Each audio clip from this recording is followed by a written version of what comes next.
आशा करता हूँ आप सब बहुत अच्छे होंगे। मेरा नाम है सिद्धांत अग्निहोत्री। स्टडी ग्लोस पे आपका बहुत बहुत स्वागत है। आज हम बात करेंगे इंडोनेशिया के जो प्रेसिडेंट साहब है वो भारत में आने वाले हैं रिपब्लिक डे को, 26 जनवरी। तो बेसिकली होने क्या वाला है कि देखिए कुछ लोचा हो गया है, बात करेंगे इसकी। लेकिन उससे पहले बता दूं कि साइकोलॉजी ऑफ अट्रैक्शन को कल हम सेल खत्म कर देंगे। तो make the best out of it. खाली 400 रुपए का कोर्स है। किंजल मैम जो है वो बताएंगी कि ये जितने भी टॉपिक्स हैं, ये 10 टॉपिक्स है टोटल। और बेसिकली हम ये देखेंगे कि आखिरकार साइंटिफिक तरीका क्या है मैनिफेस्टेशन को करने का। तो आ जाइए। ओके। इंडियन गवर्नमेंट ने इंडोनेशियन प्रेसिडेंट को इनवाइट किया है, ठीक है ना। जो भारत के राष्ट्रपति हैं, मतलब भारत की जो सरकार है, उन्होंने जो इंडोनेशिया के प्रेसिडेंट हैं प्रबोवो सुबियांतो, इनको बोला है कि सर आपको 26 जनवरी को आना है। रिपब्लिक डे का आपको पता है, हर रिपब्लिक डे पे एक चीफ गेस्ट होता है। चलो पिछले साल का कौन था सबको पता है, लेकिन फिर भी कमेंट बॉक्स में बताओ। तो आपको आना है, आना पड़ेगा। जो वादा किया वो निभाना पड़ेगा। लेकिन ये वादा निभा तो रहे नहीं है। ये क्या कह रहे हैं कि देखो हम आएंगे, तुम्हारे यहां आने के बाद 2 घंटे बाद पाकिस्तान चले जाएंगे। तो भारत ने इसको लेकर आपत्ति जताई है और भारत ने पूरी कोशिश की है कि ऐसा बिल्कुल भी ना हो। एक तो 26 जनवरी, ऊपर से आप आके पाकिस्तान चले जाएंगे, तो ये कहां का न्याय है माय लॉर्ड। ये तो एक तरीके से हमारा अपमान हो गया। कोई भी देश आप जा सकते हो, कोई बात नहीं, लेकिन पाकिस्तान से भारत की बहुत अच्छे रिश्ते तो है नहीं। और इसमें सीधा सीधा पाकिस्तान की गलती है, उनकी सरकार की गलती है। अभी तक कोई ऑफिशियल स्टेटमेंट नहीं हुआ। आप बोलेंगे सर ये पता क्यों नहीं चल रहा है। देखिए आसियान के 10 लीडर्स, जो आसियान की 10 कंट्री है ना, उनके सारे लीडर्स आने वाले हैं, ठीक है ना। अब बात इतनी सी है कि अगर आप देखोगे तो ये बेसिकली ग्रुप ऑफ आइलैंड है इंडोनेशिया। कैपिटल है जकार्ता। जकार्ता को शिफ्ट किया जाएगा, नई कैपिटल बनेगी इंडोनेशिया में। और भारत और इंडोनेशिया के रिश्ते बहुत अच्छे हैं। मैं जरा सा आपको रिश्तों के बारे में बता देता हूं। वैसे नॉन अलाइनमेंट मूवमेंट जब बना, सुकर्णो की बायोग्राफी मैंने रिव्यू की है। इंडोनेशिया के, मतलब आजाद इंडोनेशिया के जो पहले प्रेसिडेंट थे, तो उनकी बायोग्राफी रिव्यू की है। और उन्होंने भाई बाउंडिंग कॉन्फ्रेंस हुई थी और उसी में तो 5 लीडर्स आए और नॉन अलाइन मूवमेंट बनाया।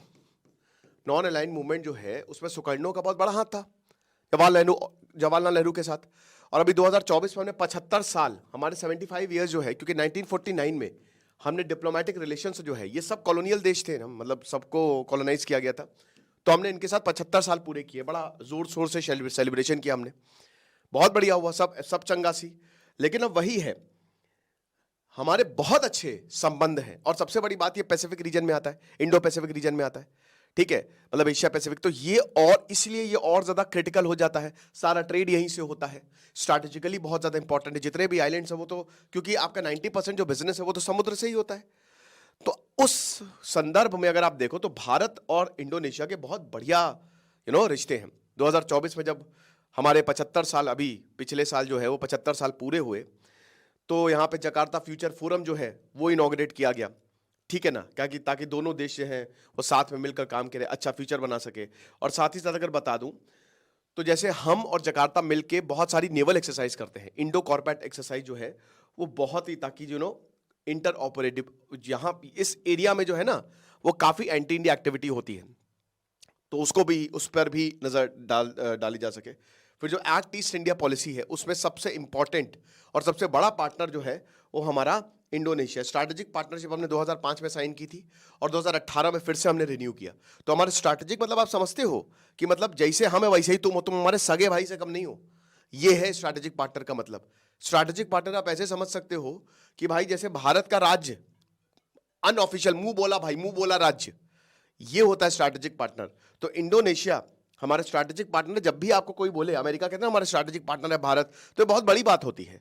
सबसे बड़ा किसी देश को अगर आप तंगा दे सकते हो, मेडल दे सकते हो, तो वही स्ट्रैटेजिक पार्टनर का है, ओके ना। और उसके बाद मिलिट्री टू मिलिट्री इंगेजमेंट बहुत सारी होती है। आईएनएस सिंधु शक्ति जो है, सिंधु केसरी जो है वो जकार्ता में डॉक किया है ना। जैसे चाइना के इधर उधर डॉक करते रहते हैं, एक तरीके से इंडोनेशिया हमारे साथ है। दूर के देश तो हमारे साथ खड़े हुए हैं, पास वाले देश ससुर हमारे दूर जा रहे हैं, ये सबसे बड़ी दिक्कत है, ठीक है।